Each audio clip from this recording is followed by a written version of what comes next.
All right, we're going to talk about one of the most influential pianists and composers of all time. Yeah? Let me try to help you out with who this is. His name is Horace Ward Martin Tavares Silva. And for that reason, he is popularly known as Horace Silva. Too many names, baby. He was born in 1928 in Norwalk, Connecticut.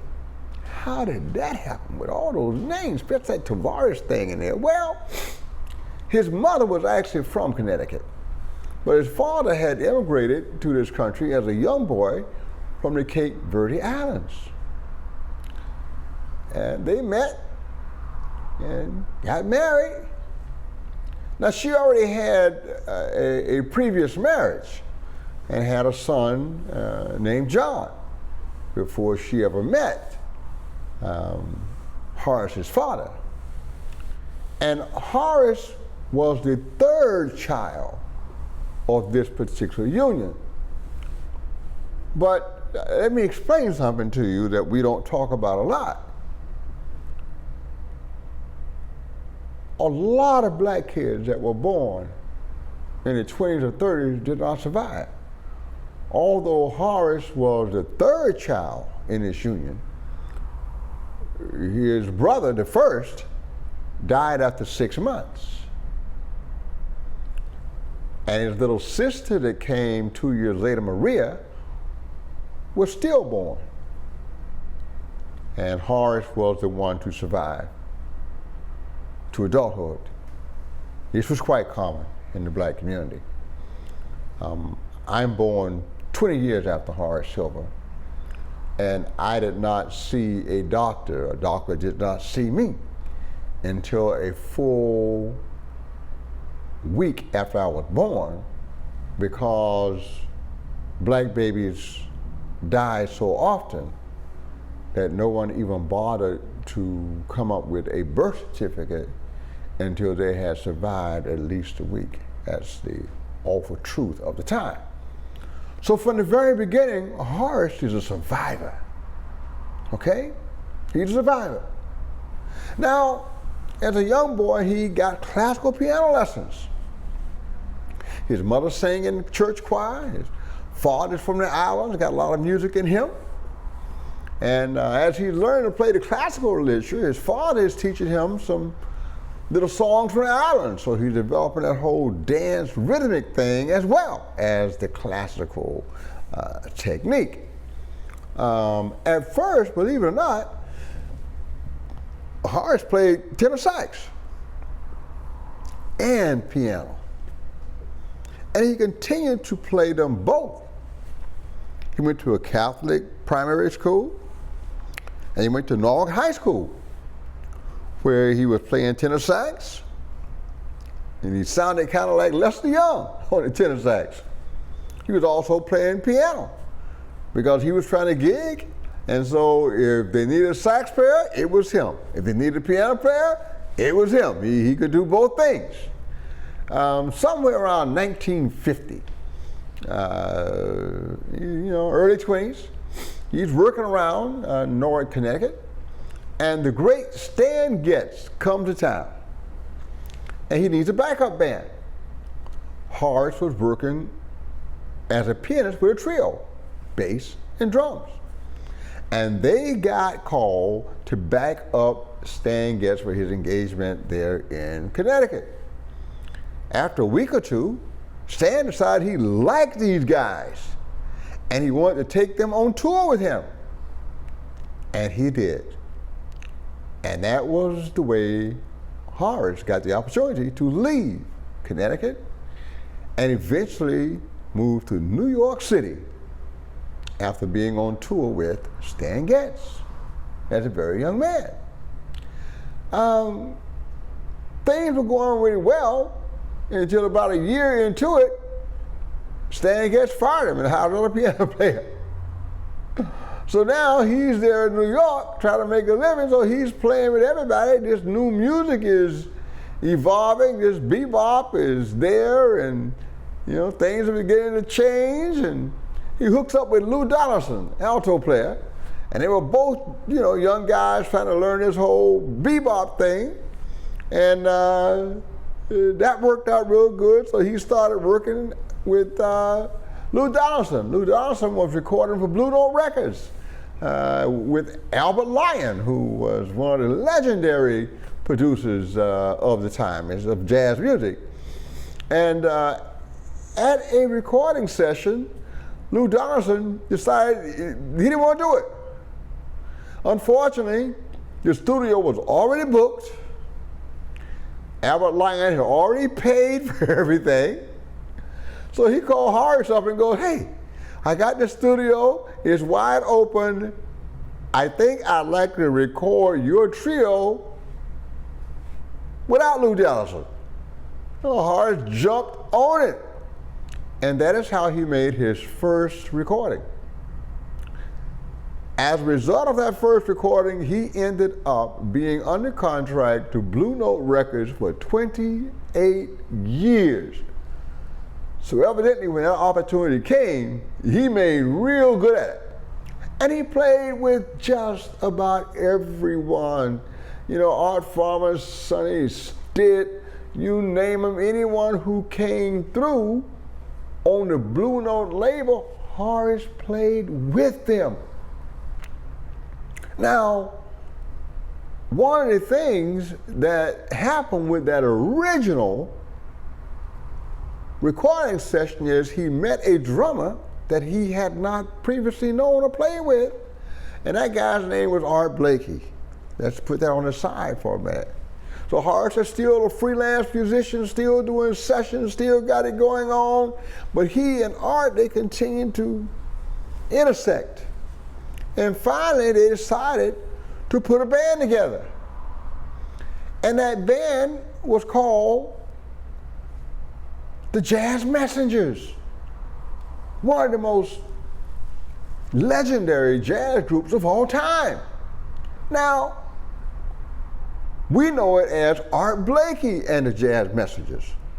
But the first album was called Horace Silver and the Jazz Messengers. So here we got this Jazz Messenger thing going out. Art is working out fine, Horace is working out fine, but let's just say there's some habits within the group that have Horace a little concerned. So at some point he decided he's moving away from the Messengers because part of the message is not what he wants to hear. And he moves away. At the same time, he is experimenting not just with bebop, but he's got some gospel going on. He's got some blues going on. He's got some R&B going on. And he is mixing it all up in this gumbo that we eventually are going to call hard bop. What's hard bop? Hard bop is funky bebop. That's pretty much what it is. Bebop with a beat. You can shake your head, you can dance to it, it's got rhythmic bass and all that stuff, and that's what you got. It's got a groove, you can tap your foot. That's what it was. Horace almost single-handedly created hard bop. And then he started his own groups. I say groups because he changed the roster a lot, the same as the Messengers did. He'd have this sax player, this trumpet player, this sax player, this trumpet player, but what he did is he established the prototype for jazz groups going forward, which is a front line of trumpet and tenor sax and a supporting cast of piano, bass, drums, quintet. That was a standard jazz group from the time Horace hit the scene till today. Horace did that.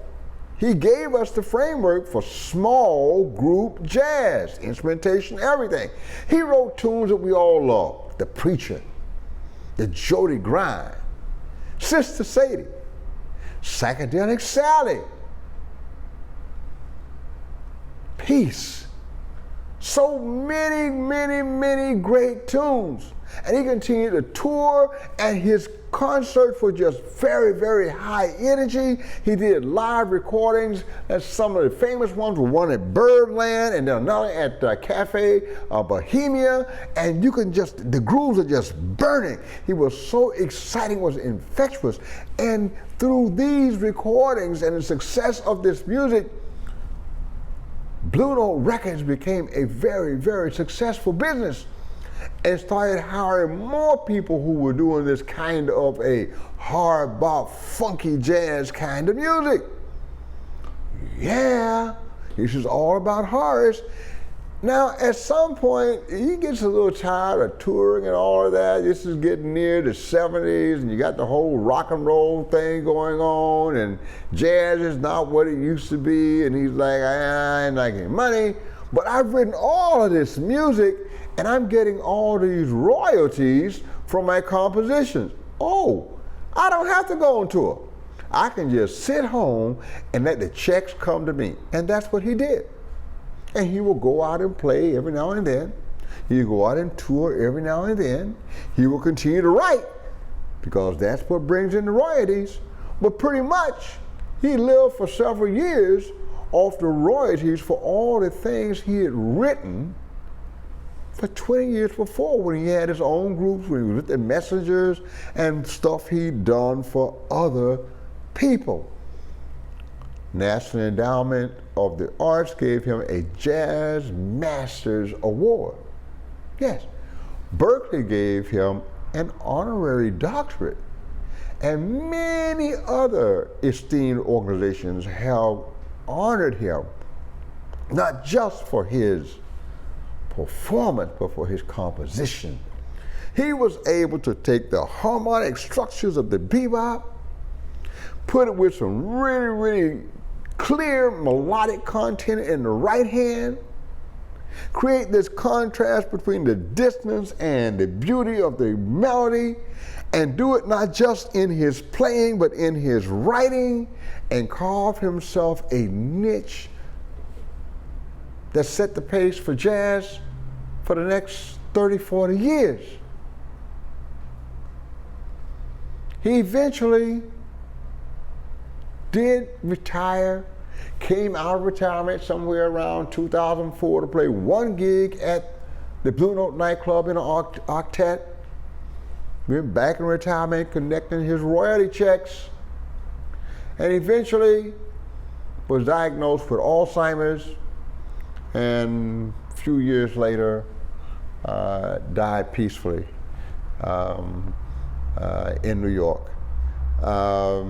Brilliant man, great music, fun to listen to, fun to study, fun to play.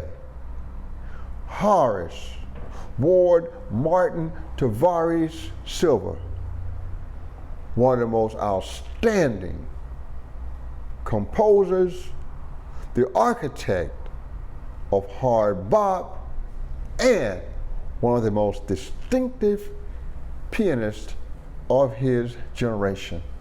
Please, if you want to have some fun, go listen to some Horace Silver.